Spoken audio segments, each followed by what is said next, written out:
I'm doing a spool gun video today. We'll get into the spool gun in just a second, but let's take a really quick look at some previous videos done with this welder. This is 1/4 inch thick steel. No big deal, but it was done using the 115 volt power. Same with this overhead joint here. I've got a whole playlist full of videos done using this welder, and I like to test stuff. It's pretty handy when your MIG welder has a stick function where you can make field repairs. One thing you may not be aware of is you can also do scratch start TIG with it. You just need a torch with a valve.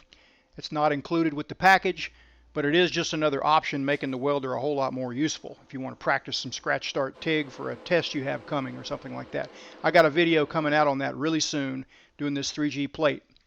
Since it comes with a spool gun, I've been meaning to do a spool gun video, and so now here's the first one. So here we go with this 1/4 inch thick aluminum lap joint.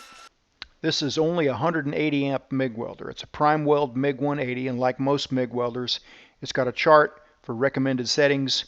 It only goes up to 3/16 on recommended settings, and I'm welding 1/4 inch today, but I am going to try those settings and just see how it works out.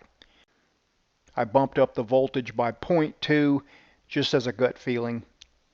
I experimented with as high as a flow rate as 40 CFH. That was too much, so I settled in at 35 CFH. I'm using 035 4043 wire.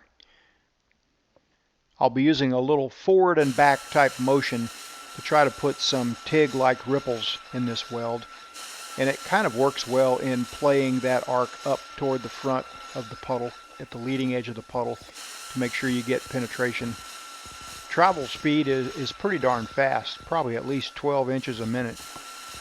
There are definitely some guys out there who can make these welds look like TIG welds. They do it every day, day in and day out.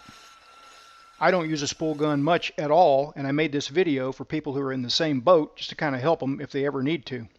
So here are the settings that worked okay.